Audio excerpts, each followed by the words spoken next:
ਬਹੁਤ ਸਾਰੇ ਭੈਣ ਭਰਾਵਾਂ ਦਾ ਆਈਲੈਟਸ ਜਿਹੜਾ ਹੈ ਉਹ ਕਲੀਅਰ ਨਹੀਂ ਹੁੰਦਾ ਅਤੇ ਉਹਨਾਂ ਨੂੰ ਬਹੁਤ ਸਾਰੀ ਪ੍ਰੋਬਲਮ ਫੇਸ ਕਰਨ ਨੂੰ ਪੈਂਦੀ ਹੈ, ਖਾਸ ਕਰਕੇ ਰੀਡਿੰਗ ਦੇ ਵਿੱਚ ਅਤੇ ਲਿਸਨਿੰਗ ਦੇ ਵਿੱਚ। ਰਾਈਟਿੰਗ ਅਤੇ ਸਪੀਕਿੰਗ ਤਾਂ ਉਹ ਔਖੇ ਸੌਖੇ ਕਰ ਹੀ ਲੈਂਦੇ ਆ, ਪਰ ਜੇਕਰ ਆਪਾਂ ਗੱਲ ਕਰਦੇ ਹਾਂ ਰੀਡਿੰਗ ਦੀ ਅਤੇ ਲਿਸਨਿੰਗ ਦੀ, ਤੁਸੀਂ ਸਕਰੀਨ ਦੇ ਉੱਪਰ ਰਿਜ਼ਲਟ ਦੇਖ ਸਕਦੇ ਹੋ ਸਟੂਡੈਂਟ ਦਾ। ਲੈਫਟ ਐਂਡ ਰਾਈਟ ਤੁਸੀਂ ਸਾਡਾ ਇੰਸਟਾਗ੍ਰਾਮ ਪੇਜ ਵੀ ਦੇਖ ਸਕਦੇ ਹੋ, ਜਿਸ ਦੇ ਉੱਤੇ ਅਸੀਂ ਕੈਨੇਡਾ ਦੀ ਹਰ ਇੱਕ ਅਪਡੇਟ ਅਪਲੋਡ ਕਰਦੇ ਹਾਂ ਅਤੇ ਪਲੱਸ ਸਟੂਡੈਂਟ ਦਾ ਰਿਜ਼ਲਟ ਵੀ ਸ਼ੇਅਰ ਕਰਦੇ ਹਾਂ। ਜਿੰਨੇ ਵੀ ਸਟੂਡੈਂਟ ਸਾਡੇ ਕੋਲੋਂ ਪ੍ਰੈਡਿਕਸ਼ਨ ਅਤੇ ਉਸ ਦੀ PDF ਲੈਂਦੇ ਆ, ਜੇਕਰ ਕਿਸੇ ਵੀ ਸਟੂਡੈਂਟ ਨੂੰ ਲਿਸਨਿੰਗ, ਰੀਡਿੰਗ, ਰਾਈਟਿੰਗ ਅਤੇ ਸਪੀਕਿੰਗ ਦੇ ਵਿੱਚ ਪ੍ਰੋਬਲਮ ਆਉਂਦੀ ਹੈ, ਤੁਹਾਨੂੰ ਪ੍ਰੈਡਿਕਸ਼ਨ ਅਤੇ ਉਸ ਦੀ PDF ਚਾਹੀਦੀ ਹੈ, ਘਰੇ ਬੈਠ ਕੇ ਤੁਸੀਂ ਤਿਆਰੀ ਕਰ ਸਕਦੇ ਹੋ ਵਿਦਨ 15 to 20 ਡੇਜ਼।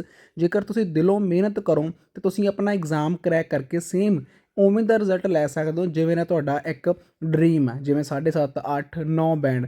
ਪ੍ਰੂਫਾਂ ਦੀ ਗੱਲ ਕਰੀਏ, ਪ੍ਰੈਡਿਕਸ਼ਨ PDF ਦੇ ਵਿੱਚੋਂ last time 100% same reading, 100% same writing ਅਤੇ ਸਪੀਕਿੰਗ ਆਪਾਂ ਨੂੰ ਦੇਖਣ ਨੂੰ ਮਿਲੀ ਹੈ। ਉਸ ਦੇ ਪ੍ਰੂਫ ਤੁਹਾਡੀ ਸਕਰੀਨ ਦੇ ਉੱਪਰ, ਰਿਜ਼ਲਟ ਤੁਹਾਡੀ ਸਕਰੀਨ ਦੇ ਉੱਪਰ ਆ। ਜਿੰਨੇ ਵੀ ਸਟੂਡੈਂਟ ਸਾਡੇ ਕੋਲੋਂ ਪ੍ਰੈਡਿਕਸ਼ਨ ਲੈਂਦੇ ਆ, ਆਪਣੀ ਚੈਟ ਸ਼ੇਅਰ ਕਰਦੇ ਆ ਸਾਡੇ ਨਾਲ, ਅਤੇ ਉਸ ਤੋਂ ਬਾਅਦ ਉਹਨਾਂ ਦੇ ਬਹੁਤ ਵਧੀਆ ਆਪਾਂ ਨੂੰ ਬੈਂਡ ਸਕੋਰ ਦੇਖਣ ਨੂੰ ਮਿਲਦੇ। ਜੇਕਰ ਤੁਹਾਨੂੰ ਵੀ ਚਾਹੀਦੇ ਆ ਤੁਸੀਂ WhatsApp ਕਰ ਸਕਦੇ ਹੋ। Furniture company. First, you have some time to look at questions 1 to 5.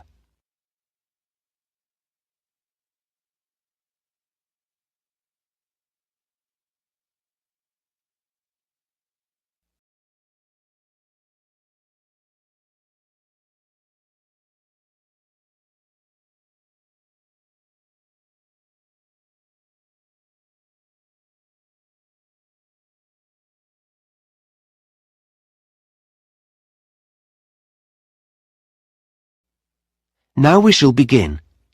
You should answer the questions as you listen, because you will not hear the recording a second time. Listen carefully and answer questions 1 to 5.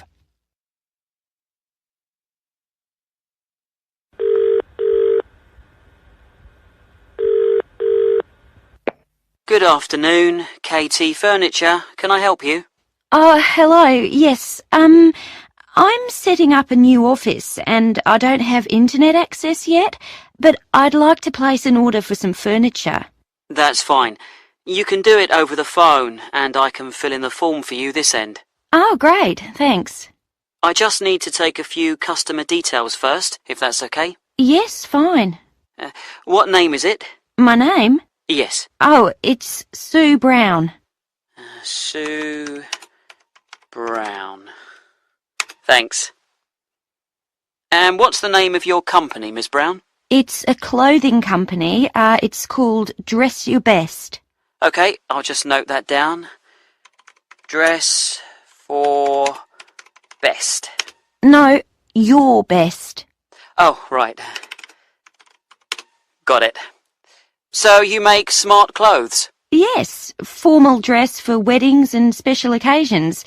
We also repair and alter clothes. I see. And where are you located? What's your postal address? Right, well, we're on Kirby Trading Estate. Kirby. How do you spell that? It's Kirby. Oh, I know that area. It's New Hampton Road, isn't it? Yes, that's right. Number 210 in South Down. Okay. And can I have a contact number for our delivery man? Sure. It's probably best if I give you my mobile number. Okay. The number's 09356 788 545. Okay. 778. No, 788 545. Ah. Okay, that's great. Now, just a couple more questions before I take your order. Fine.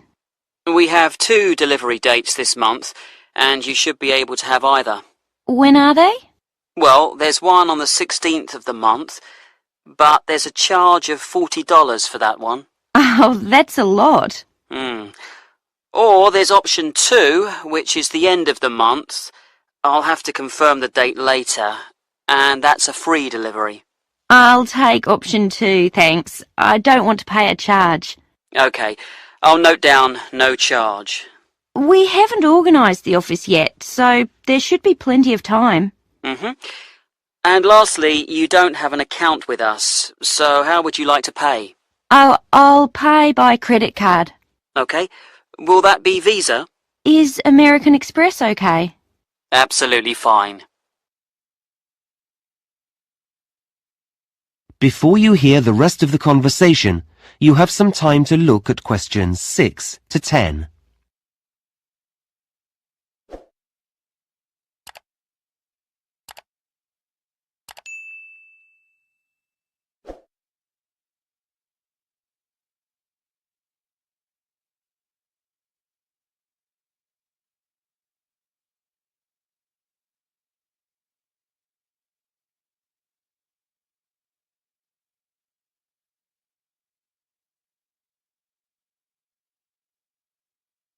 Now listen and answer questions 6 to 10. So, what would you like to order? Well, I've been looking in your catalogue and you have some office chairs that look very comfortable for our type of work. Is there an item code? Yes, it's ASP 23. Okay, those chairs come in pink, white and black. Yes, the pink looks nice, but I think the darker colour's better for us. You can see light materials on it more easily. That's true. We'll have 5 of those, I think. Okay, I've got that. Anything else? Do you have any striped mats? I'm sorry, not at the moment. They're out of stock. We should have some in next month. Never mind. I'd also like 2 of your glass desks. They're lovely, aren't they? Yes. You seem to have 2 sizes? Basically, large or small. I think the code for the small ones is... I think we'll have the large ones. The code here is TG586. Okay. So, that's 2 glass desks. Any lamps for those? No, we have to get special lamps for our work. Oh, I see. Do you have another supplier for those? Yes. We do need some furniture for our customers, though. Okay, for a waiting area or something? Well, we have to discuss the work with them, so we need a nice sofa. Something soft and... I thought leather. Ah, yes, a good choice. There's a 3-seater here, DFD 44. That seems to be in red, cream or chocolate brown. Yes, it does come in yellow as well. Yellow? I'd thought of red, but that sounds lively. Yes, I'll have that colour. I think brown's a bit too dull and cream shows the dirt too much. Yeah, you're right. Anything else? A coffee table, perhaps? Yes, I think so. Maybe TX22, the silver one? A very good choice. Well, that's it, I think. Okay, I'll just add that up for you, and then take your credit card details. That is the end of section 1. You now have half a minute to check your answers.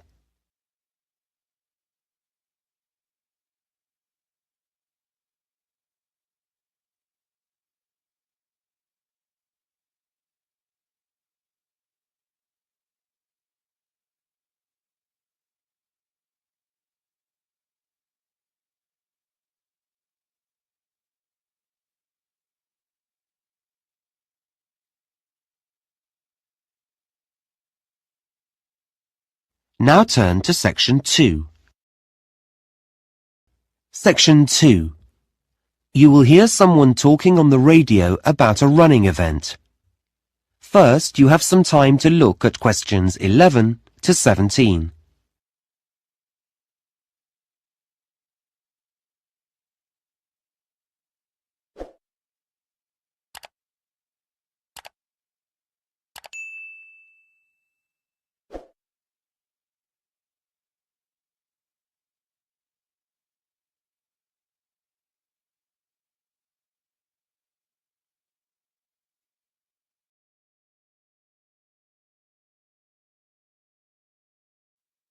Now listen carefully and answer questions 11 to 17. Now, we're grateful to Fred McKinnon for coming into the studio today to give everyone a few tips about the city marathon that's taking place next Saturday. Thanks, Shweta. Yes, we're all very excited about the big event. Let me just remind listeners that a marathon is a 26-mile or 42-kilometre race, and this year we have 12,000 runners taking part. So, if you're thinking of going out to support the runners, and I know that many of you are, here are some tips to help make your day more enjoyable. First of all, be certain to plan your day. Don't leave everything to the last minute. Many roads are going to be closed. We don't have exact times for these closures yet, but my big advice to you is don't rely on your car to get you anywhere. In fact, the best way to get around the town will be on foot. You may choose to cycle, but you still won't be able to go on roads near the runner's route. Now, we did a broadcast last week in which we told all our runners to wear the right kind of shoes, and I'm going to tell you to put on sensible clothes. A lot of visitors will be coming to the city. You may be hunting for someone in the race that you want to support. The weather may be hot or it may be wet, which leads me on to another thing. Make sure you look at the forecast on Friday night. If it's going to rain, take an umbrella. And if it's going to be hot, take some drinks. However, please don't try to pass these to the runners. We already have hundreds of volunteers who'll be standing on the roadside, so let them give out the drinks. When you get into the town, find yourself a spot to stand in. You may well want to walk up and down the route, but please don't cross the road. There could be thousands of people running towards you, some very tired and not able to focus clearly. We don't want any accidents, and runners don't want obstacles like you in their path. What they do need is your support, particularly when their energies are low, so cheer them on, and for once, don't worry about noise. The louder, the better. Lastly, if you have friends or relatives who are taking part in the run, please don't say that you'll see them at the finish line. If everyone does that, the whole area will be terribly congested, and you won't be able to find anyone. Well, that's most of the advice, but I'd like...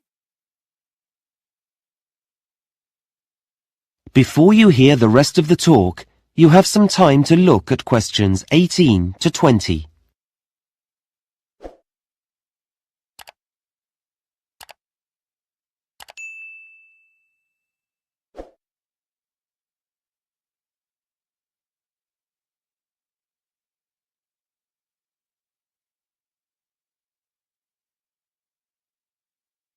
Now listen and answer questions 18 to 20.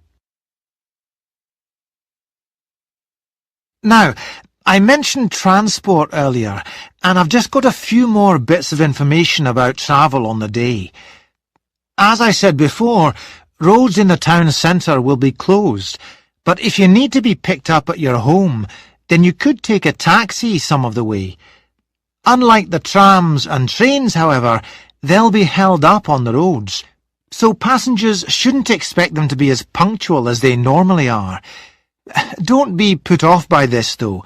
There'll be extra drivers working that day, and you'll get one eventually. If you're meeting up with friends and want to be around when the runners set off, that's 9 a.m. by the way, whatever end of the city you're coming from, I'd say use the trams. They still have routes that cross roads, and this will inevitably lead to some problems, but they're likely to have more reliable timetables than buses at this time of day. And, as you know, unlike taxis, they can carry plenty of passengers. Lastly, the buses. Quite a number of bus routes will be altered slightly, and it's already been decided that some will be closed. There won't be fewer drivers, but they will be operating on different routes, and some will have longer breaks than they normally do. We'll be including a full list of all the bus routes and numbers, and where they'll be going, in this week's local paper, so look out for that. Well, that's it from me. Back to you, Shweta. Thanks very much, Fred. That is the end of section 2. You now have half a minute to check your answers.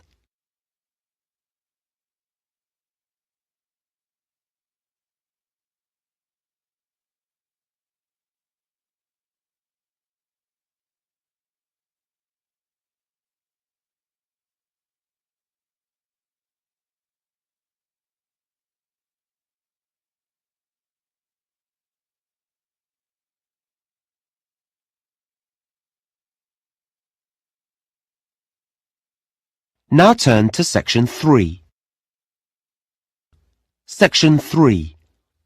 You will hear a tutor and a student discussing a seminar. First, you have some time to look at questions 21 to 26.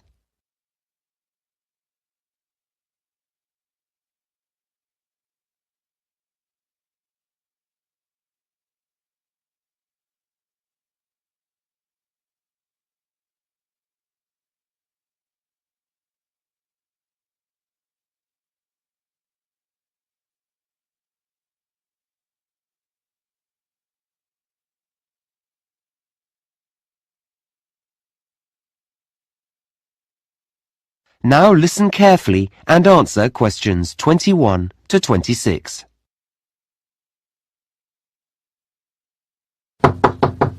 Come in. Hi. Oh, hello, Ahmed. How are you? Fine, thanks. Have a seat. So, how do you think the seminar went last week? Oh, well, I enjoyed it, yes, though I'm not sure I really followed parts of the discussion that took place. You know, about the theory and all that. Well, we can talk about that later, but were you comfortable in a group? Oh, it's better, I think, than working on your own, though you're comparing yourself all the time with the other students there. Okay. Well, let's talk about how you did and look at some strategies to help you in the future. That would be great.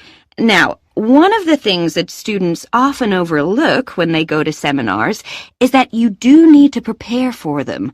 You can't rely on other people. I know, and I did look at the results of the experiments we did in class and write them up beforehand, as you said. Yes, and that was good. It made it easier to analyze them. But you have to do some background reading as well. Did you get the list of articles I sent round? I've started to read them. Okay, well, you'll know that for next time. Yes, sure. So, let's move on to your participation in the seminar. Right. Perhaps you can tell me how you think that went. Yeah, well, I'm not used to talking to more than a couple of people. It's very different from the way we learn in my home country. Yes, I appreciate that. So I think well, I know I should have included everyone, but I think I kept turning to the person next to me. Is that because you were avoiding eye contact? I don't think so. I'm not shy. It's just habit, I think. Well, that will improve as we do more seminars. Uh-huh. Another difficulty is knowing when to speak. Like when it's your turn. Yes. Yeah. I felt I did wait for a pause. Yes, you handled that quite well. The thing I'm really concerned about is keeping up with the discussion. Does your mind wander off? Sometimes. I jot down a lot of information, but I still find myself thinking about something else when lots of other students are talking. If there's an assignment to do at the end of a group, that usually helps. I'm sure it does. Okay. Now, the last thing I want to look at is the role that you play in the seminar. What do you mean? Well, when students work in groups, they don't all behave the same way. Some students are quiet, some look for support, some ask a lot of questions. Oh, that's a new idea to me. I don't know what I'm like. That's probably because you're thinking about your own performance all the time. I guess so. I mean, should I be different in some way? What I would say is that when we do the next seminar, you should look more at the people around you. You know, look outside yourself. Like ask myself how they feel? Yes, or what they're looking for from the group. Okay, It doesn't take much, but it's important to watch what other students are doing. okay. I'll do that. Fine. Now, I'm going to suggest... Before you hear the rest of the conversation, you have some time to look at questions 27 to 30.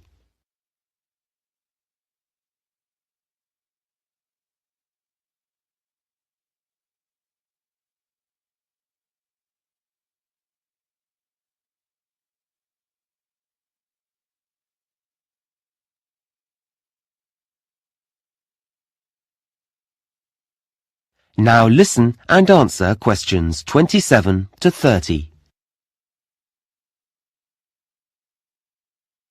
Now, I'm going to suggest a couple of strategies for next week's seminar. Okay, that's great. I need to participate more. Well, it's not a question of saying more, but we need everyone to feel comfortable about giving their views. Then the discussion is better. Yes. So, you're a confident person. Should I make sure I'm near someone who's quiet? You can do, but it's more about how well you pay attention to other students. Okay, so I need to be attentive. Yes, and then encourage someone else to say more by saying, "What did you mean when you said," or "What do you think about the idea that..." That way I'm talking. Yes, but you'll find that other people will talk too. You'll all start to get really involved. Right. They're good suggestions. The other thing that can really help is the way you take notes. Yeah, I know I write down everything, but I should be stricter with myself. Well, you actually need to think a few days ahead. Really? Yes. What's the topic, and what's the best way of making notes? I see. So I have a strategy when I walk in the room. Exactly. Then when you read through them later, they'll make sense, and you won't have to write them out again. I always have to do that. The other thing I would say is that you should include a small column in your notes where you can jot down things you want to go back to before the seminar ends. Like a reminder. Yes. Notes aren't just for later. You can use them as a prompt when there's a pause in the discussion. That's been really helpful. Okay. See you in class tomorrow. Thanks. That is the end of section 3. You now have half a minute to check your answers.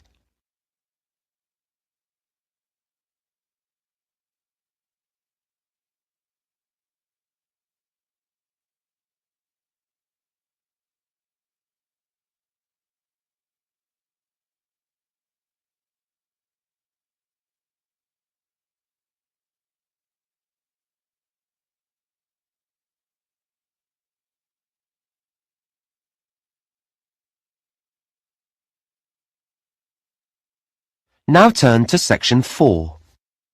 Section 4. You will hear a lecture on desert plants. First, you have some time to look at questions 31 to 40.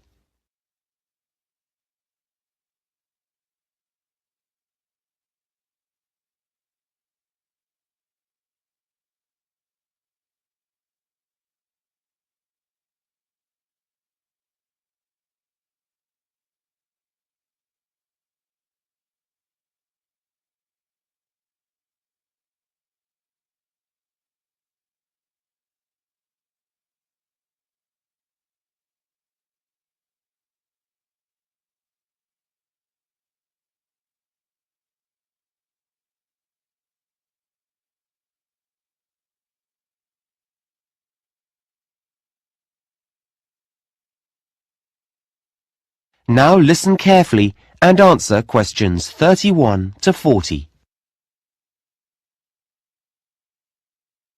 In today's lecture, I'm going to continue our work on plants and talk about plants that live in the desert. Now, just a bit of background information first. As you know, about a third of the world is covered in desert, and the sort of area they're found in is important. Deserts are usually created because the area of land where they lie is located in something that's called a rain shadow. Now, this is a region that's beneath a mountain range, and what happens is that the wind blows over the mountains towards the area, but as it does so, the air loses its moisture and becomes very dry. Because of this downwind location, rainfall often totals just a few inches a year, or in some regions, there's absolutely none. And you can imagine the effect of this. It means that whatever rain does fall evaporates quickly from the ground, and that makes the soil salty, and also leaves behind a whole range of other minerals as well. Now, despite this, deserts are home to many living things. In fact, they're second only to tropical rainforests in the variety of plant and animal species that live there. So, how do plants grow in a place that's so dry? Well, they're specially adapted to do this. In fact, many of the fascinating features of desert plants are adaptations. These are traits that help the plant survive in its harsh environment. And desert plants have two main adaptations. The first is that they have an ability to collect water and to store it. Some have large root systems and amazing internal water storage systems. The second adaptation is that they have features that can actually reduce water loss, and these are often very special leaf designs or additions to the plant structure. So let's have a look at some examples. Desert plants often look very different from any other plants. Okay, this first one is the saguaro cactus, which grows in North America. It looks a bit like an open hand with long fingers. This plant has a large network of roots that extend far, far away from its trunk, and these roots collect water after rain. Then the water's taken here to the green stem. This is where all its water is kept, and it keeps the whole plant alive until the next rain comes. It's a pretty, woody plant. In fact, its skeleton is actually used in building materials, so it's quite strong. This next plant is called the barrel cactus, named because it does look rather like a barrel. It can grow up to 1 meter in height, which is pretty big, and it has long yellow spines. Now, this plant has an interesting adaptation because its shape allows it to expand when it rains, hence the barrel, and store water in its spongy tissue. But then it shrinks in size during dry times as it uses the stored water, so that's a clever design. This third cactus, often just one plant reaching upwards, has these white hairs all over its surface. It's called the old man cactus because of the white hairs, and these help the plant reflect the hot desert sun. So this adaptation is a water conservation aid, if you like. Another adaptation, not directly connected with water, but with survival, is found on something like the prickly pear cactus. There are hundreds of these in the Mexican desert. I'm sure you've seen them on films and adverts. Yes, so because desert plants store water in their spongy tissue, animals will eat them. So the plant has sharp thorns, specially designed to prevent the predator from being able to, well, get near it at all. Our next plant is called the desert spoon. This plant has long leaves that fan out, and they're very succulent, because they can also store water inside. However, they're also usually very tough, and this helps keep the water inside and also makes them less tasty. Finally, we come to the aloe plant. This is one that many people keep in their homes. It's an attractive plant which has leaves that look and feel rather waxy. This surface behaves in a similar way to a plastic wrapper and helps the plant to hold the water in. It's a wonder plant, this one. Its juice has been used as a medicine for centuries, and even today you can find it in products on the pharmacist's shelves or in creams and lotions. OK, well, we're going to take a closer look. That is the end of section 4. You now have half a minute to check your answers.